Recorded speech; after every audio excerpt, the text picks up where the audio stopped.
법원 앞 계단에서 민서의 손이 떨리고 있었습니다. 막 이혼 도장을 찍고 나온 그녀의 손에는 준호가 마지막에 건넨 봉투가 들려 있었습니다. 이게 뭐야? 봉투를 열어본 순간 민서의 얼굴은 새하얗게 변했습니다. 보험금 수익자란에 적힌 자신의 이름, 그리고 그 옆에 적힌 진단명 마이너스 췌장암 말기, 여명 석개월. 이걸 왜 이제야 말했어? 왜? 민서의 절규가 법원 앞을 울렸습니다. 지나가던 사람들이 놀라 돌아봤지만 그녀는 신경 쓸 수 없었습니다. 무릎이 꺾이며 그 자리에 주저앉았습니다. 10년을 함께 산 남편이 죽어가고 있었다는 것을, 그리고 자신을 위해 마지막 순간까지 거짓말을 했다는 것을 이제야 깨달았습니다. 이건 단순한 이혼이 아니었습니다.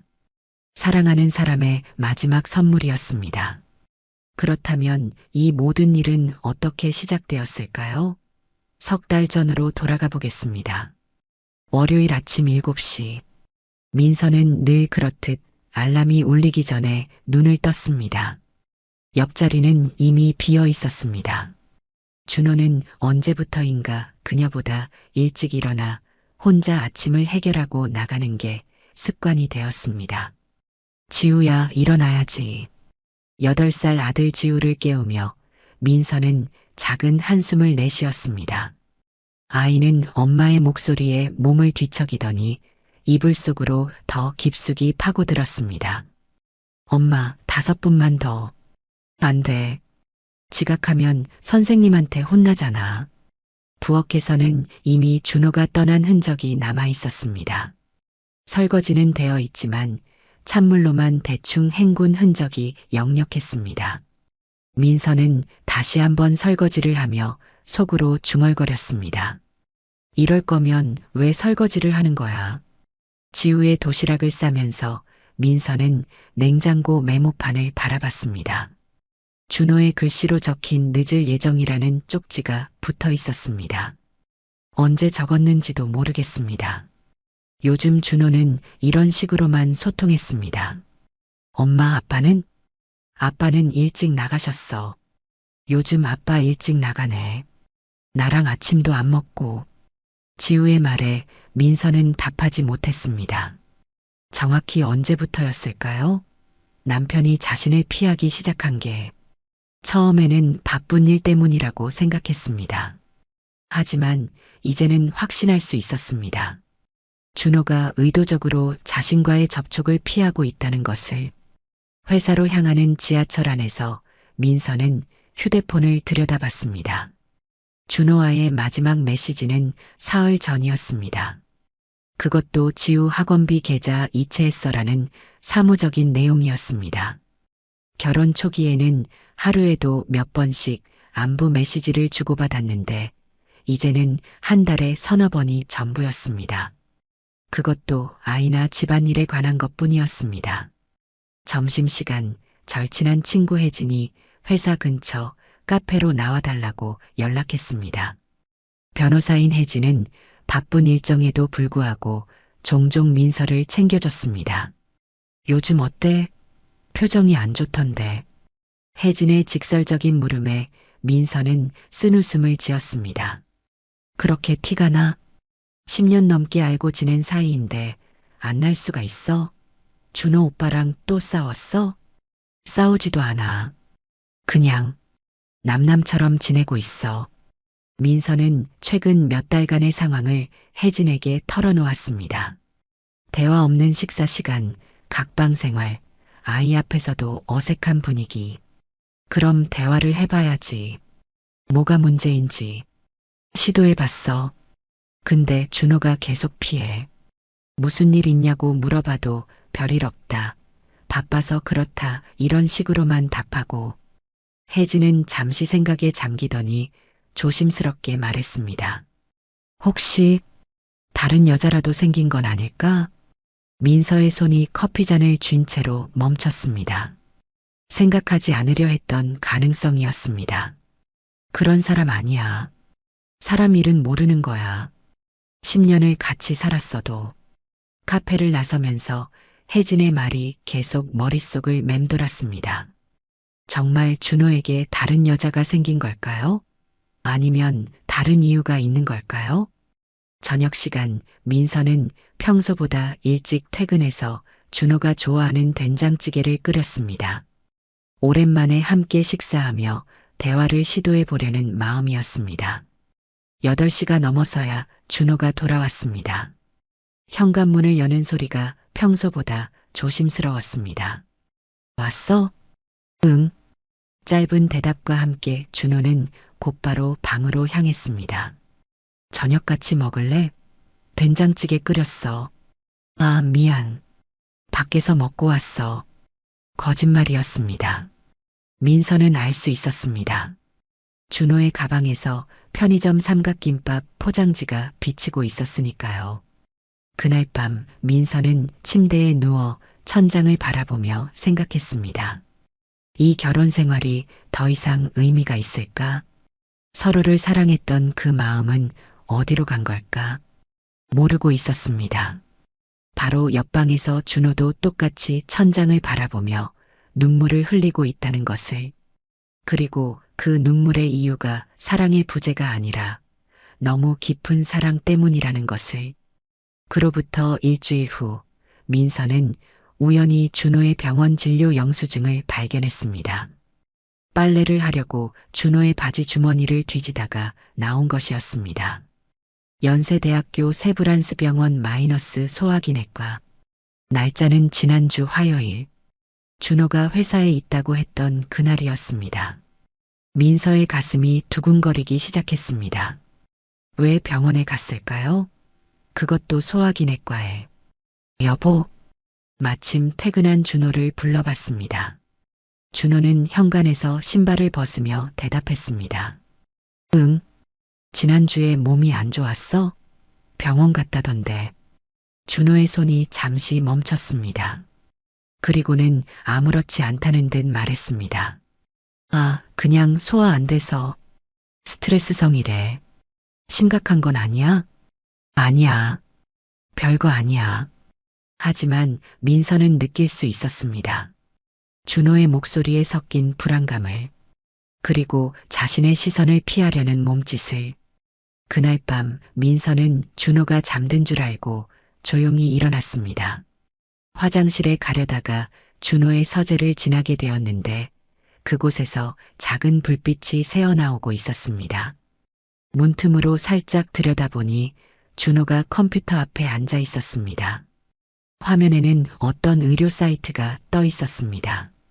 준호는 진지한 표정으로 뭔가를 읽고 있었습니다. 민서는 가슴이 철렁했습니다. 정말 몸에 이상이 있는 걸까요? 그런데 왜 자신에게는 말하지 않는 걸까요? 다음 날 아침 민서는 용기를 내어 다시 물어봤습니다. 정말 괜찮은 거야? 병원에서 뭐라고 했어? 그냥 위험이래. 신경 쓰지 마. 그럼 약은? 응, 먹고 있어. 하지만 민서는 집 어디에서도 위험약을 본 적이 없었습니다. 준호가 거짓말을 하고 있다는 확신이 들었습니다. 그 주 금요일 민서는 회사에서 일찍 나와 준호의 회사 근처에서 기다렸습니다. 정말 회사에 있는지 아니면 다른 곳에 가는지 확인하고 싶었습니다. 6시가 넘어 준호가 회사에서 나왔습니다. 하지만 집 방향이 아닌 반대편으로 걸어갔습니다. 민서는 멀찍이 뒤따라갔습니다. 준호가 들어간 곳은 작은 교회였습니다. 민서는 깜짝 놀랐습니다. 준호는 종교가 없는 사람이었거든요. 결혼할 때도 종교는 개인의 자유라며 특별히 관심을 보이지 않았습니다. 교회 앞에서 한참을 망설이다가 민서는 들어가지 못하고 돌아섰습니다. 뭔가 잘못된 것 같았지만 준호를 미행하는 자신의 모습이 초라하게 느껴졌습니다. 집에 돌아와서 지우와 저녁을 먹고 있는데 준호가 들어왔습니다. 평소보다 밝은 표정이었습니다.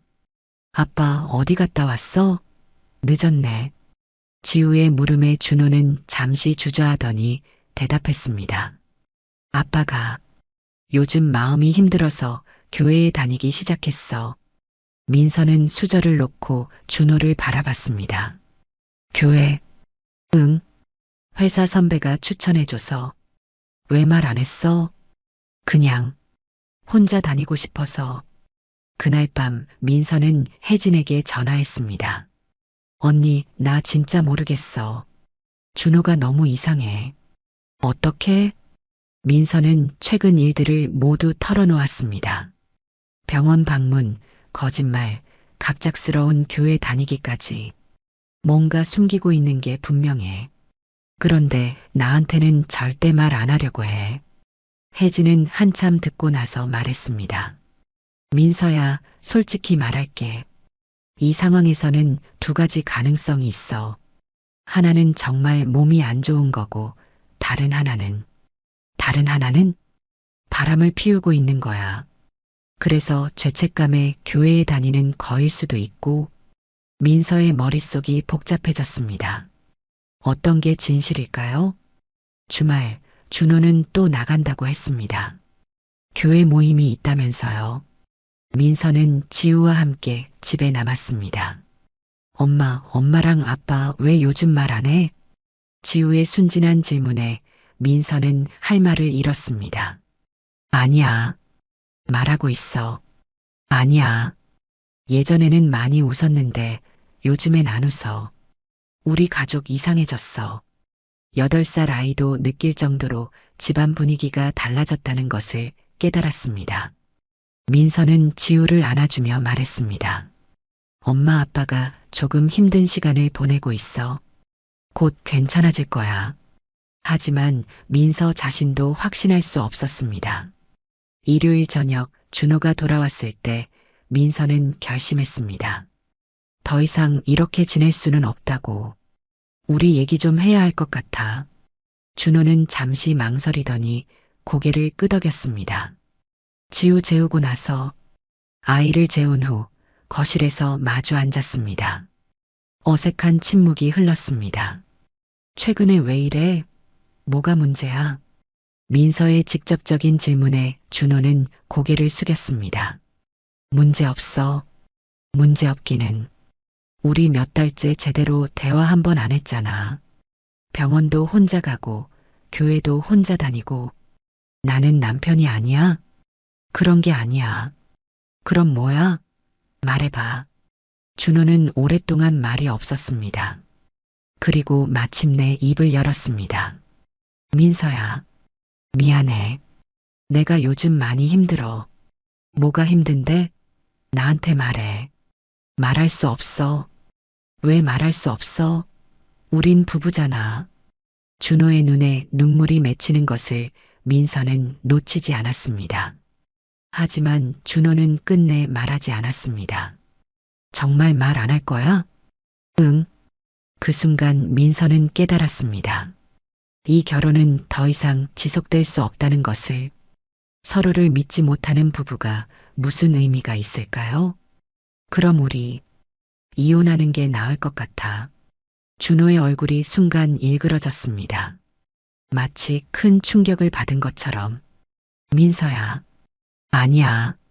나도 이렇게 사는 거 지겨워. 당신도 나를 피하고 있잖아. 그날 밤 두 사람은 각자의 방에서 잠들지 못했습니다. 하지만 서로 다른 이유로 눈물을 흘리고 있었습니다.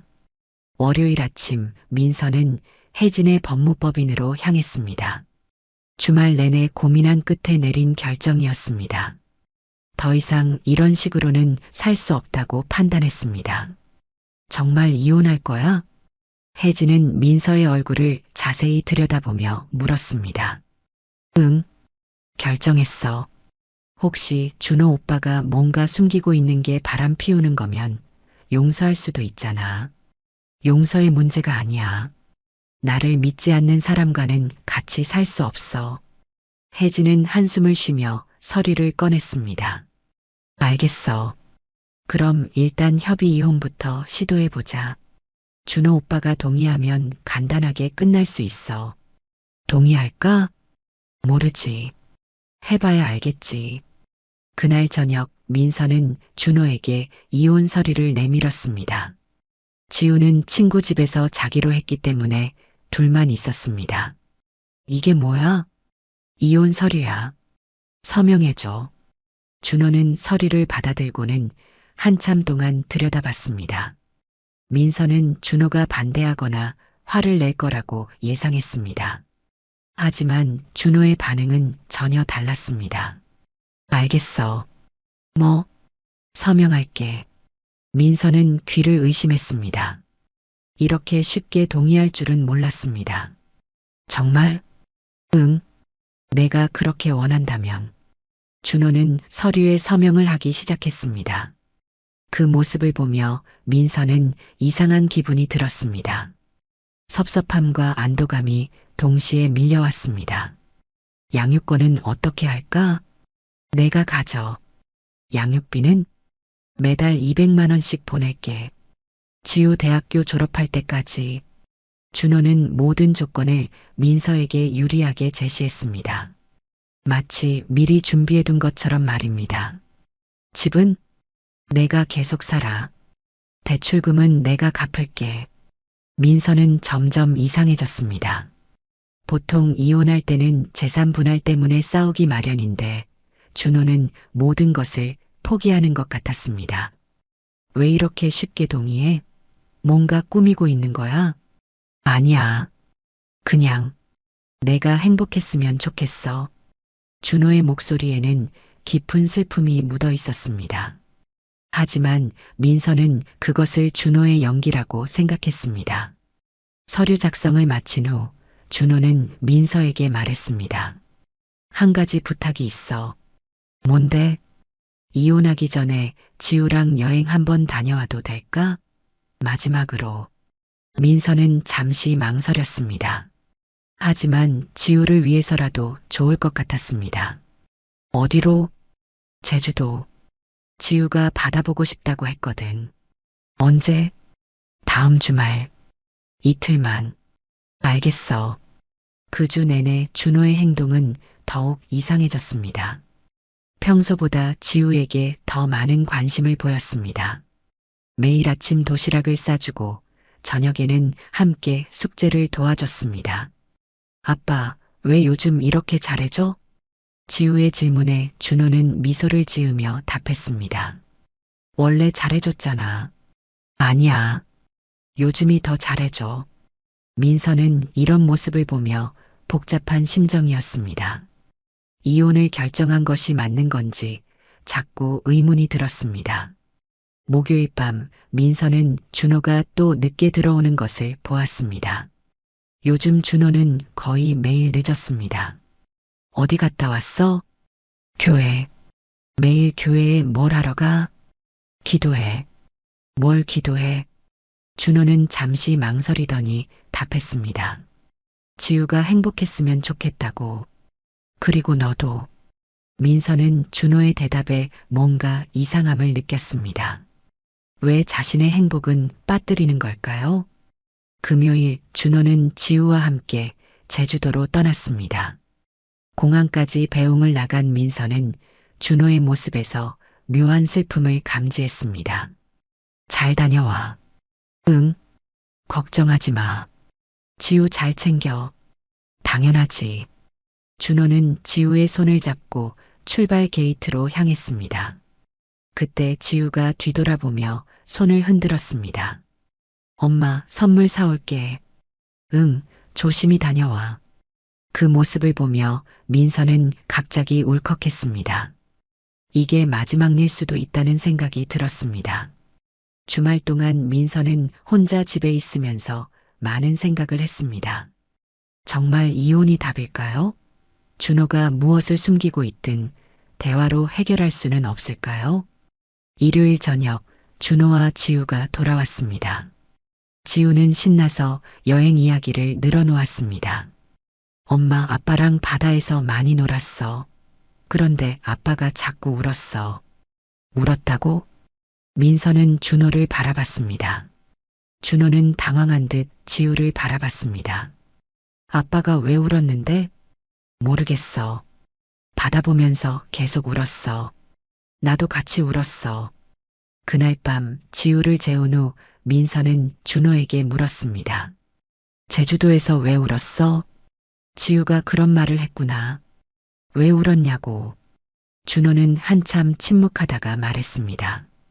그냥 지우가 너무 예뻐서. 그게 우는 이유야? 응. 하지만 민서는 느낄 수 있었습니다. 그게 전부가 아니라는 것을. 준호에게는 더 큰 비밀이 있다는 것을. 월요일 혜진이 연락했습니다. 서류 준비됐어. 언제 법원 갈래? 다음 주 금요일에 가자. 알겠어. 그런데 민서야, 정말 괜찮아? 후회 안 할 거지? 응. 결정했어. 하지만 민서의 목소리는 확신에 차 있지 않았습니다. 뭔가 놓치고 있는 것 같은 불안감이 계속 따라다녔습니다. 그 주 내내 준호는 더욱 이상한 행동을 보였습니다. 지우의 사진을 계속 찍고 가족 사진을 새로 정리하고 심지어 지우의 그림을 스캔해서 파일로 만들어두기도 했습니다. 왜 이런 걸 다 하고 있어? 기념으로. 기념? 지우가 크면 이런 거 다 추억이 되잖아. 민서는 뭔가 이상했지만 더 이상 묻지 않았습니다. 어차피 일주일 후면 모든 게 끝날 테니까요. 금요일 아침 이혼 신고를 하러 가는 날이었습니다. 민서는 평소보다 일찍 일어나 몸단장을 했습니다. 묘하게도 결혼식 날 아침과 비슷한 긴장감이 들었습니다. 준호는 이미 거실에 앉아 커피를 마시고 있었습니다. 평소와 달리 정장을 깔끔하게 차려입고 있었습니다. 일찍 일어났네. 응.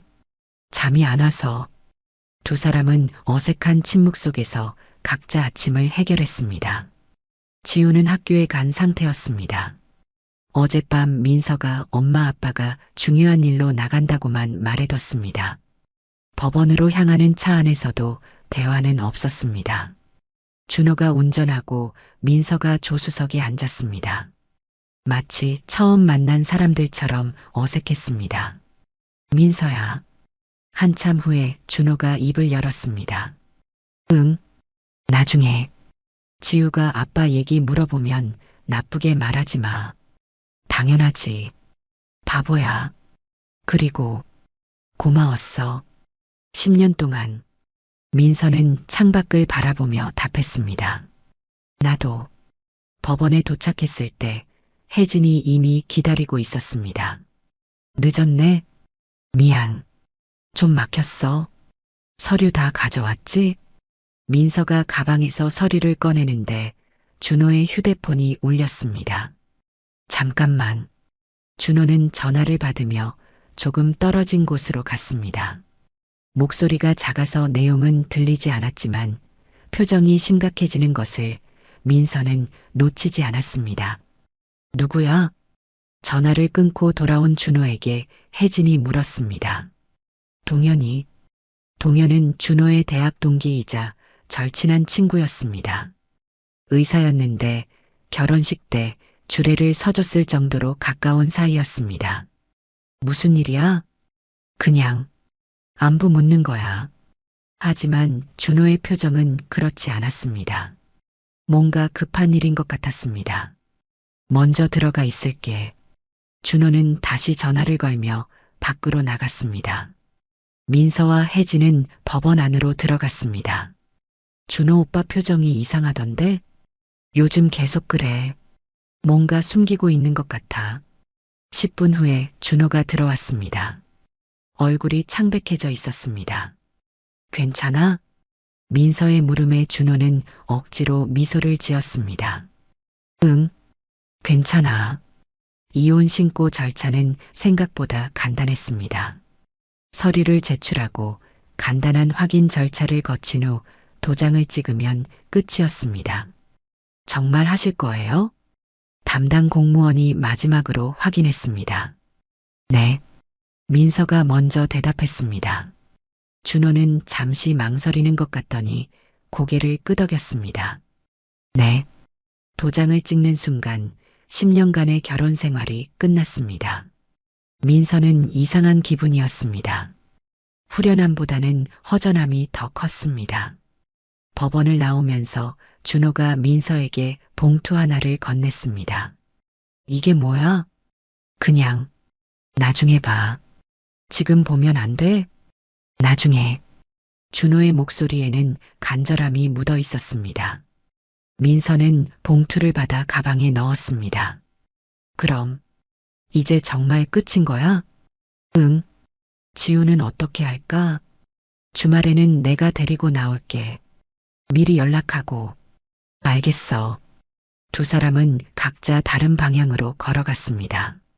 민서는 몇 번 뒤돌아봤지만 준호는 고개를 돌리지 않았습니다.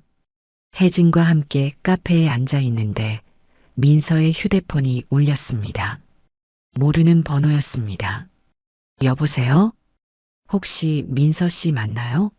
저는 동현이라고 합니다. 준호 친구. 민서는 깜짝 놀랐습니다. 동현이 왜 자신에게 전화를 할까요? 네, 맞는데요. 혹시 지금 시간 있으시면 잠깐 만날 수 있을까요? 급한 일이 있어서요. 무슨 일인데요? 전화로는 말하기 어려운 일이에요. 준호에 관한 일인데. 민서는 혜진을 바라봤습니다. 혜진이 고개를 끄덕였습니다. 알겠어요. 어디서 만날까요? 지금 어디 계세요? 민서가 위치를 알려주자 동현은 10분 후에 그곳으로 오겠다고 했습니다. 뭐야? 동현이 왜 갑자기? 나도 모르겠어. 준호에 관한 급한 일이 있대. 혹시 정말 바람 피우는 거 아닐까? 그래서 친구가 사과하러 오는 거? 민서는 불안해졌습니다. 이제 와서 무슨 일일까요? 동현이 나타났을 때 민서는 깜짝 놀랐습니다.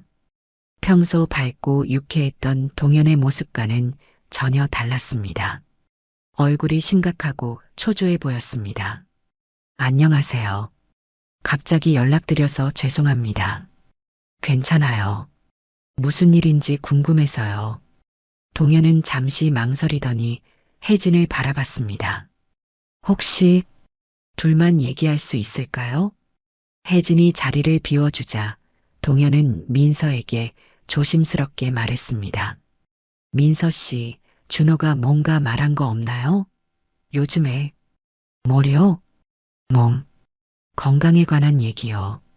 민서의 가슴이 두근거리기 시작했습니다. 왜요? 준호가 아픈가요? 동현은 깊은 한숨을 쉬었습니다. 제가 직접 말씀드리는 게 맞는지 모르겠지만 말씀해 주세요. 뭔가 심각한 거죠? 준호가 석 달 전에 병원에서 진단을 받았어요. 무슨 진단이요? 동현은 차마 말하지 못하고 고개를 숙였습니다. 그 모습을 보는 순간 민서는 최악의 상황을 직감했습니다. 설마 췌장암이에요. 그것도 말기. 민서의 머릿속이 하얗게 변했습니다. 손에 들고 있던 커피잔이 떨리기 시작했습니다. 거짓말이죠? 정말 모르셨어요? 준호가 말 안 했나요? 아니요. 전혀. 민서는 숨이 막히는 느낌이었습니다. 그제야 모든 것이 이해되기 시작했습니다. 준호의 이상한 행동들, 병원 방문, 교회 다니기, 그리고 이혼에 너무 쉽게 동의한 것까지. 얼마나 남았대요? 동현은 고개를 숙인 채 답했습니다. 길어야 석 달. 그 순간 민서는 가방 속의 봉투가 생각났습니다. 준호가 마지막에 건넨 그 봉투. 떨리는 손으로 봉투를 꺼내 열어봤습니다. 보험금 서류였습니다. 수익자는 민서로 되어 있었습니다. 그리고 간단한 편지가 들어 있었습니다. 민서야, 사랑한다. 행복해라. 민서의 눈에서 눈물이 쏟아지기 시작했습니다. 민서는 카페 의자에서 일어나지 못하고 있었습니다. 다리에 힘이 풀려서 서 있을 수가 없었습니다.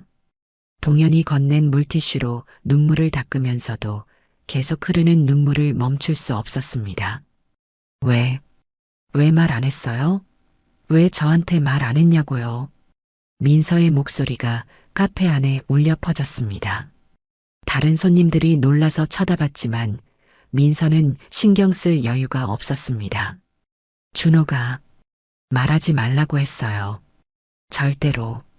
동현의 목소리도 떨리고 있었습니다. 왜요? 왜 아내한테 말하지 말라고 했어요? 민서 씨가 걱정할까 봐서래요. 그리고 동현은 말을 잇지 못했습니다. 그리고 뭐요? 민서 씨가 자유로웠으면 좋겠다고. 자신 때문에 묶여 있지 말고 새로운 사람 만나서 행복했으면 좋겠다고. 민서는 테이블에 머리를 박고 오열했습니다. 지금까지 자신이 얼마나 잘못 생각하고 있었는지 깨달았습니다. 준호가 자신을 피한 게 아니라 보호하려고 했던 거였습니다. 병원에서 처음 진단받았을 때 준호가 어떻게 반응했는지 아세요? 동현이 조용히 말했습니다. 첫 번째로 걱정한 게 민서 씨였어요. 자신이 죽으면 민서 씨가 어떻게 살 거냐고, 지우는 어떻게 키울 거냐고. 그래서 이혼을 하자고 했던 거예요? 네. 자신이 죽기 전에 민서 씨를 자유롭게 해주고 싶었던 거죠. 민서는 주머니에서 핸드폰을 꺼냈습니다.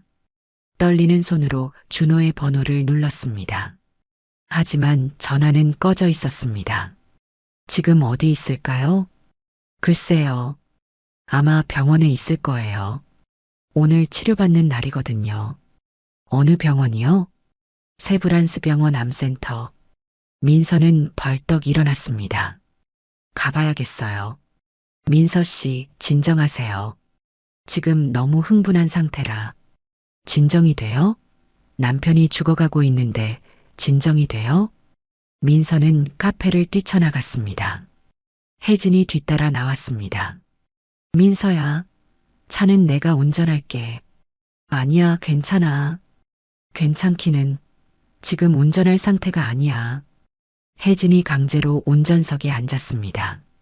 민서는 조수석에서 계속 울고 있었습니다. 왜 몰랐을까? 왜 이렇게 바보 같았을까? 민서야, 자책하지 마. 준호가 숨긴 거잖아. 아니야. 나는 알아야 했어. 10년을 같이 산 사람인데 어떻게 이런 걸 몰라? 병원까지 가는 길이 너무 멀게 느껴졌습니다. 신호등이 빨간색일 때마다 민서는 초조해했습니다. 빨리 가자, 혜진아. 지금도 충분히 빨리 가고 있어. 준호가 혹시 나를 원망하고 있을까? 무슨 소리야? 이혼하자고 한 건 나잖아. 남편이 아픈 것도 모르고 이혼하자고 했어. 얼마나 상처받았을까? 혜진은 룸미러로 민서의 모습을 보며 안타까워했습니다. 준호는 그런 사람 아니야. 너도 알잖아. 병원에 도착했을 때 민서는 뛰어서 암센터로 향했습니다. 안내 데스크에서 준호의 이름을 말했지만 개인정보라며 알려줄 수 없다고 했습니다. 제발요. 저 그 사람 아내예요. 신분증 확인해 주세요. 하지만 민서의 신분증에는 이미 이혼한 것으로 나와 있었습니다. 법적으로는 더 이상 부부가 아니었습니다. 죄송합니다. 가족이 아니시면. 아, 제발. 저 정말 그 사람 아내였어요. 민서가 울면서 애원했지만 소용없었습니다. 그때 뒤에서 목소리가 들렸습니다. 민서야? 뒤돌아보니 은숙, 준호의 어머니가 서 있었습니다. 민서를 본 은숙의 표정은 복잡했습니다. 어머니, 여기 왜 왔어? 준호 만나러? 네. 어머니는 알고 계셨어요? 은숙은 깊은 한숨을 쉬었습니다. 한 달 전에 알았지. 준호가 말해줘서. 왜 저한테는 말씀 안 해주셨어요? 준호가 말하지 말라고 했어. 내가 힘들어 할까봐. 민서는 또다시 눈물을 흘렸습니다. 준호는 지금 어디 있어요? 치료실에 있어. 하지만 뭐요? 너희 이혼했다며? 준호가 말해줬어. 민서는 고개를 숙였습니다. 네, 오늘 아침에. 그럼 이제 남남이네. 은숙의 차가운 말에 민서는 가슴이 찢어지는 듯 했습니다. 어머니, 저는 몰랐어요. 준호가 아픈 줄 전혀 몰랐어요. 몰랐다고? 네. 아까 친구한테 들었어요. 그래서 바로 달려온 거예요. 은숙의 표정이 조금 누그러졌습니다. 정말 몰랐어? 네. 정말 몰랐어요. 알았다면 절대 이혼하자고 안 했을 거예요. 은숙은 한참 민서를 바라보더니 말했습니다. 1층 치료실에 있어. 하지만 지금은 항암 치료 중이라 들어갈 수 없을 거야. 기다릴게요. 몇 시간이 걸릴지 몰라. 괜찮아요. 하루 종일이라도 기다릴게요. 민서는 치료실 앞 의자에 앉았습니다. 혜진도 옆에 앉았습니다. 민서야, 뭔가 먹어. 아침부터 아무것도 안 먹었잖아. 먹고 싶지 않아. 그래도 몸은 챙겨야지. 시간이 너무 느리게 갔습니다. 1시간이 하루 같았습니다. 치료실 문이 열릴 때마다 민서는 벌떡 일어났지만 준호는 나오지 않았습니다. 오후 5시가 되어서야 치료실 문이 열리고 준호가 나왔습니다. 휠체어에 앉아 있었고 얼굴은 창백했습니다. 민서가 상상했던 것보다 훨씬 많이 야위어 있었습니다. 준호야. 민서가 부르자 준호는 깜짝 놀라며 고개를 들었습니다. 민서야, 여기 왜 말 안 했어? 왜 나한테 말 안 했냐고. 민서는 준호 앞에 무릎을 꿇고 앉아 그의 손을 잡았습니다. 미안해. 정말 미안해. 준호의 눈에도 눈물이 고였습니다. 어떻게 알았어? 동현이가 말해줬어. 왜 혼자 끙끙 앓고 있었어? 왜 나를 믿지 못했어? 믿지 못한 게 아니야. 내가 힘들어 할까봐. 바보야. 바보 같은 남자야. 두 사람은 병원 복도에서 서로를 붙잡고 울었습니다. 지나가는 사람들이 쳐다봤지만 그들은 신경 쓰지 않았습니다. 이혼한 거 취소할 수 있을까? 준호가 조심스럽게 물었습니다. 당연히 취소해야지. 바보 같은 남편아. 그 순간 민서는 깨달았습니다. 자신이 얼마나 준호를 사랑하고 있는지를, 그리고 남은 시간이 얼마나 소중한지를. 이혼 취소 절차는 생각보다 복잡했습니다. 법원에 다시 가서 상황을 설명하고 서류를 다시 작성해야 했습니다. 하지만 민서와 준호는 상관없었습니다. 법적인 절차보다 중요한 건 마음이었으니까요. 집으로 돌아오는 길에 준호가 말했습니다. 지우한테는 어떻게 말할까? 사실대로 말해야지. 아직 어린데. 어리다고 속일 수는 없어. 지우도 알 권리가 있어. 그날 저녁 지우가 학교에서 돌아왔을 때 세 사람은 거실에 둘러앉았습니다. 지우는 부모가 함께 있는 모습을 보고 신기해했습니다. 엄마, 아빠랑 안 헤어져? 민서와 준호는 서로를 바라봤습니다. 그리고 준호가 먼저 입을 열었습니다. 지우야, 아빠가 너한테 할 말이 있어. 뭔데? 아빠가 많이 아파. 지우의 표정이 심각해졌습니다. 어디가 아파? 몸 안에 나쁜 병이 생겼어. 그래서 병원에서 치료받고 있어. 그럼 나을 거야? 준호는 잠시 말을 잇지 못했습니다. 민서가 지우를 안아주며 말했습니다. 지우야, 아빠가 정말 많이 아파. 그래서 우리가 아빠랑 더 많은 시간을 보내야 해.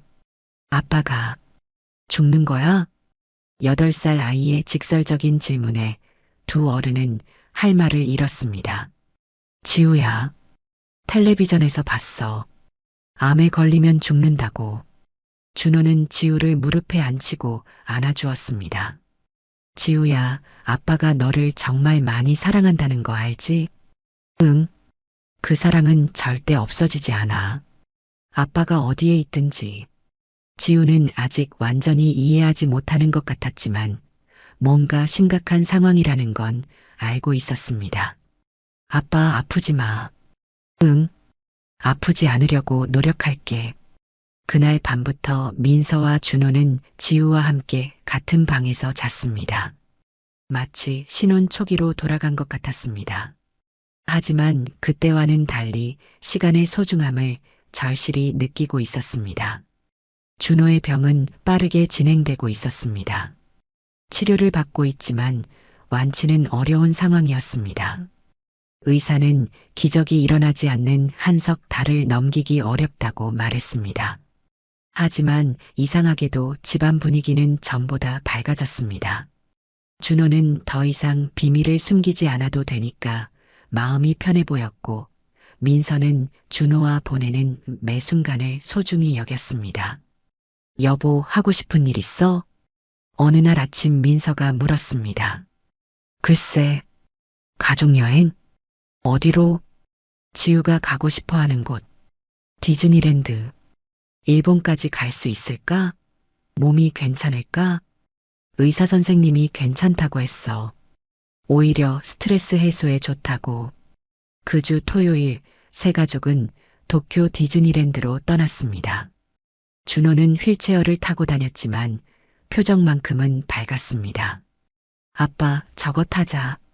지우가 롤러코스터를 가리키며 소리쳤습니다. 아빠는 못하겠다. 지우랑 엄마가 타고 와. 아빠도 같이. 아빠는 여기서 사진 찍어줄게. 민서와 지우가 롤러코스터를 타는 동안 준호는 카메라로 계속 사진을 찍었습니다. 나중에 지우가 크면 보여줄 추억들을 남기고 싶었습니다. 아빠, 재미있었어. 그래. 어땠는데? 엄마가 무서워서 소리 질렀어. 야, 지우야. 세 사람은 웃으며 다음 놀이기구로 향했습니다. 저녁에는 디즈니랜드의 불꽃놀이를 봤습니다. 지우는 준호의 무릎에 앉아서 하늘을 바라봤습니다. 아빠 예뻐. 응, 정말 예쁘다.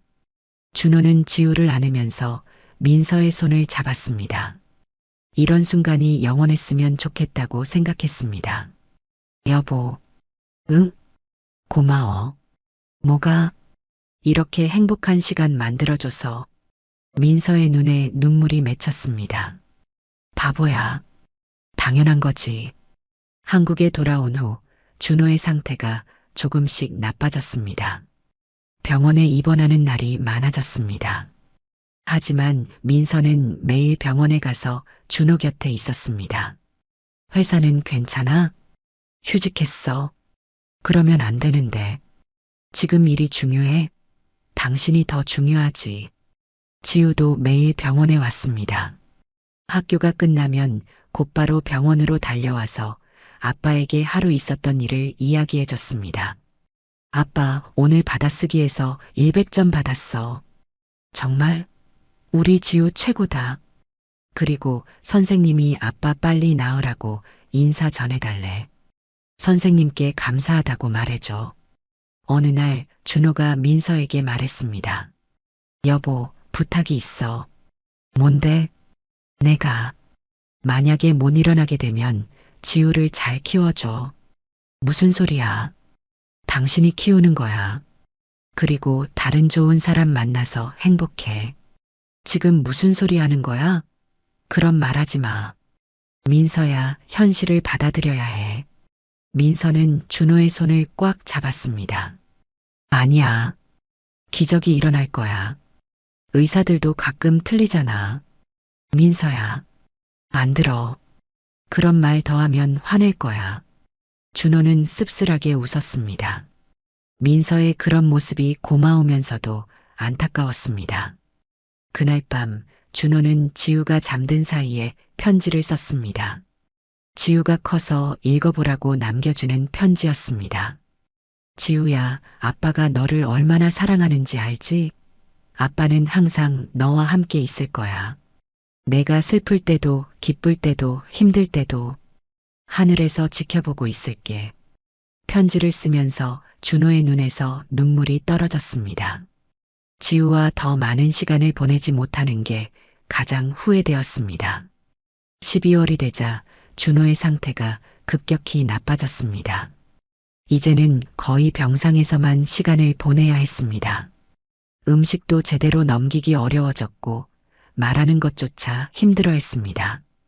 의사 선생님, 정말 더 이상 방법이 없나요? 민서는 매일 의사에게 같은 질문을 했습니다. 죄송합니다. 최선을 다하고 있지만 제발요. 뭔가 다른 치료법이 있을 거잖아요. 의사는 고개를 저었습니다. 현실을 받아들이기 어려워하는 가족들을 많이 봐왔지만 매번 마음이 아팠습니다. 지금은 편안하게 해드리는 것이 최선입니다. 민서는 복도에서 흐느꼈습니다. 이제 정말 시간이 얼마 남지 않았다는 것을 받아들여야 했습니다. 병실에서 준호는 점점 더 많이 잠들었습니다. 깨어있는 시간도 짧아졌습니다. 하지만 지우가 학교에서 돌아와 병실 문을 열 때만큼은 억지로라도 눈을 떴습니다. 아빠 왔어. 우리 지우. 학교 어땠어? 오늘 체육 시간에 축구했어. 골도 넣었어. 정말? 우리 지우가 골을 넣었다고? 준호는 기력이 없어도 지우 이야기만큼은 끝까지 들어줬습니다. 아이의 웃음소리가 병실을 밝게 만들었습니다. 어느 날 저녁 지우가 잠든 사이에 준호가 민서를 불렀습니다. 민서야. 응, 왜? 내 책상. 서랍에 편지들이 있어. 편지? 너랑 지우 앞으로 쓴 거야. 나중에 읽어봐. 민서의 눈에 눈물이 맺혔습니다. 왜 미리 그런 걸 써놔? 아직 시간 많이 남았는데. 민서야, 현실을 봐야 해. 싫어. 나는 끝까지 포기 안 할 거야. 준호는 힘없이 웃었습니다. 고집쟁이. 응, 고집쟁이야. 그러니까 당신도 포기하지 마. 다음 날 준호의 어머니 은숙이 병실을 찾았습니다. 아들의 마지막을 지켜보려고 왔습니다. 아들아, 엄마, 와주셔서 고마워요. 미안하다. 엄마가 더 일찍 와야 했는데. 괜찮아요. 은숙은 아들의 손을 잡고 눈물을 흘렸습니다. 키우느라 고생했던 시간들이 주마등처럼 스쳐갔습니다. 지우 잘 키우겠다. 걱정하지 마. 감사합니다, 엄마. 동현도 매일 병원에 왔습니다. 준호의 대학 동기들도 번갈아 가며 찾아왔습니다. 모두들 준호와의 마지막 시간을 함께하고 싶어 했습니다. 야, 준호야. 기억나? 대학교 때 같이 배낭여행 갔던 거. 응, 기억나. 그때 내가 길을 잘못 안내해서 산에서 하룻밤 샌 거. 미안. 내 잘못이었어. 친구들은 웃으며 옛날 이야기를 했지만 모두들 마음은 무거웠습니다. 크리스마스 이브였습니다. 민서는 병실을 크리스마스 장식으로 꾸몄습니다. 작은 트리도 가져다 놓았습니다. 와, 예쁘다. 지우가 신나서 소리쳤습니다. 아빠 예쁘지? 응, 정말 예뻐. 준호는 가족들이 자신을 위해 애쓰는 모습이 고마우면서도 미안했습니다. 지우야, 아빠한테 와봐. 지우가 침대 옆으로 갔습니다. 지우야, 산타 할아버지한테 뭐 달라고 했어? 아빠가 빨리 나았으면 좋겠다고 했어. 준호의 마음이 찢어졌습니다.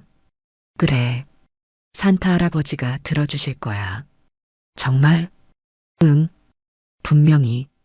그날 밤 준호는 민서에게 말했습니다. 여보, 고마웠어. 갑자기 왜 그래? 너랑 결혼해서 정말 행복했어. 나도. 지우도 잘 키워줘서 고마워. 우리 같이 키운 거잖아. 앞으로도 잘 키워줘. 민서는 준호의 손을 꽉 잡았습니다. 같이 키우는 거야. 당신도 함께. 크리스마스 아침, 준호는 평소보다 더 힘들어했습니다. 호흡도 가빠졌고 의식도 흐릿해졌습니다. 의사 선생님, 민서가 급하게 의사를 불렀습니다. 이제 시간이 얼마 남지 않은 것 같습니다. 의사의 말에 민서는 주저앉았습니다. 아직 안 돼요. 아직 할 말이 많은데. 지우는 상황을 완전히 이해하지 못했지만 어른들의 심각한 표정을 보고 불안해했습니다. 아빠가 어떻게 된 거야? 민서는 지우를 안아주며 말했습니다. 지우야, 아빠한테 하고 싶은 말 있으면 지금 해. 아빠 사랑해. 지우가 준호의 손을 잡고 말했습니다. 나도 사랑해. 지우야. 준호의 목소리는 점점 작아졌습니다. 민서야. 응, 말해. 사랑해. 나도 사랑해. 오후 3시 20분, 준호는 가족들이 지켜보는 가운데 조용히 눈을 감았습니다. 마지막까지 민서와 지우의 손을 잡고 있었습니다. 아빠, 아빠. 지우가 준호를 흔들었지만 더 이상 대답이 없었습니다. 아빠가 잠든 거야? 민서는 지우를 안고 흐느꼈습니다. 응, 아빠가 잠든 거야. 아주 깊이. 병실은 조용했습니다. 10년간 함께했던 사람이 떠났습니다. 하지만 그들의 사랑은 끝나지 않았습니다. 준호가 남긴 사랑은 민서와 지우의 마음속에 영원히 남을 것이었습니다. 장례식장에는 많은 사람들이 와서 준호를 배웅했습니다. 회사 동료들, 친구들, 이웃들까지 모두들 준호를 좋은 사람으로 기억하고 있었습니다. 좋은 사람이었는데 가족을 정말 사랑했어. 너무 일찍 갔네. 사람들의 위로 속에서 민서는 준호가 얼마나 많은 사람들에게 사랑받았는지 다시 한번 깨달았습니다. 장례를 치른 지 일주일 후 민서는 준호의 서재에 들어갔습니다. 준호가 말했던 편지들을 찾기 위해서였습니다. 책상 서랍을 열어보니 정말로 편지들이 정리되어 있었습니다. 민서에게라고 적힌 편지와 지우에게라고 적힌 편지, 그리고 지우 결혼할 때 읽어주세요라고 적힌 편지까지. 준호는 미래의 모든 순간까지 생각해 놓았습니다. 민서는 떨리는 손으로 자신에게 쓴 편지를 열어봤습니다. 사랑하는 민서야, 이 편지를 읽고 있다는 것은 내가 곁에 없다는 뜻이겠지. 미안해. 더 오래 함께하지 못해서. 나는 정말 행복했어. 너와 결혼해서 지우 아빠가 되어서 우리 가족으로 살면서 아프다는 걸 알았을 때도 후회하지 않았어. 오히려 너와 지우와 함께한 시간들이 더 소중하게 느껴졌거든. 이혼 이야기가 나왔을 때 정말 마음이 아팠어. 하지만 내가 나 때문에 힘들어하는 모습을 보는 것보다는 자유로웠으면 좋겠다고 생각했어. 그게 내가 너에게 줄 수 있는 마지막 선물이라고 생각했거든. 민서야, 이제 정말 자유로워져. 나를 잊고 새로운 사람을 만나서 행복해. 그게 내가 가장 바라는 일이야. 너는 사랑받을 자격이 있는 사람이야. 누군가 너를 행복하게 해줄 거야. 지우도 잘 키워줘. 우리 아들이 훌륭한 사람으로 자라나도록. 가끔 아빠 이야기도 해줘. 아빠가 지우를 얼마나 사랑했는지. 마지막으로 나는 항상 너의 곁에 있을 거야. 내가 웃을 때, 울 때, 힘들 때, 행복할 때. 하늘에서 지켜보고 있을게. 사랑해, 민서야. 영원히. 준호가. 편지를 읽으며 민서는 눈물을 멈출 수 없었습니다. 준호의 마음이 고스란히 전해졌습니다. 지우에게 쓴 편지도 읽어봤습니다. 사랑하는 아들 지우야, 아빠가 지우를 얼마나 사랑하는지 알지? 지우는 아빠의 자랑이야. 착하고 밝고 씩씩한 우리 아들. 아빠가 곁에 없어도 슬퍼하지 마. 아빠는 항상 지우와 함께 있어. 지우가 축구할 때도, 공부할 때도, 친구들과 놀 때도 하늘에서 응원하고 있을게. 엄마를 잘 도와드려. 엄마가 힘들 때 지우가 든든한 아들이 되어줘. 그리고 언젠가 엄마가 새로운 아빠를 만나시게 되면 그분도 잘해드려. 그분은 엄마를 행복하게 해주시는 분이니까. 지우야, 아빠처럼 착한 사람으로 자라렴. 그리고 꿈을 크게 가져. 뭐든지 할 수 있어. 사랑한다, 지우야. 아빠가. 민서는 지우에게 편지 내용을 읽어줬습니다. 지우는 끝까지 듣고 나서 말했습니다. 아빠가 정말 하늘에서 보고 있을까? 응, 분명히 보고 있을 거야. 그럼 내가 축구골 넣으면 아빠도 볼 수 있겠네? 당연하지. 아빠가 제일 크게 박수 칠 거야. 한 달이 흘렀습니다. 민서는 회사에 복직했습니다. 일하는 것이 슬픔을 잊는데 도움이 되었습니다. 지우도 학교에 잘 다니고 있었습니다. 가끔 아빠 이야기를 하며 그리워했지만 씩씩하게 지냈습니다. 반년이 지났습니다. 어느 날 지우의 학교에서 학부모 상담이 있었습니다. 민서가 학교에 갔는데 담임 선생님이 소개해주는 분이 있었습니다. 민서 어머님, 이분은 태수 아버지세요. 아이들이 같은 반이에요. 태수는 혼자 아이를 키우는 싱글대디였습니다. 부인을 일찍 사별했다고 했습니다. 민서와 비슷한 처지였습니다. 안녕하세요. 안녕하세요. 첫 만남은 간단했습니다. 하지만 그 후로 종종 학교 행사에서 마주치게 되었습니다. 태수는 따뜻하고 이해심이 많은 사람이었습니다. 혹시 시간 되시면 커피 한 잔 어떠세요? 아이들 키우는 고민도 나누고. 태수의 제안에 민서는 잠시 망설였습니다. 아직 준호를 보내지 못한 것 같았습니다. 하지만 준호의 편지가 생각났습니다. 새로운 사람을 만나서 행복해라고 했던 말. 좋아요. 1년이 흘렀습니다. 민서와 태수는 자주 만나게 되었습니다. 아이들끼리도 친해졌습니다. 태수는 지우를 친아들처럼 대해줬고 지우도 태수를 좋아했습니다. 엄마, 태수 아저씨 좋은 사람 같아. 그래? 응. 아빠만큼 좋아.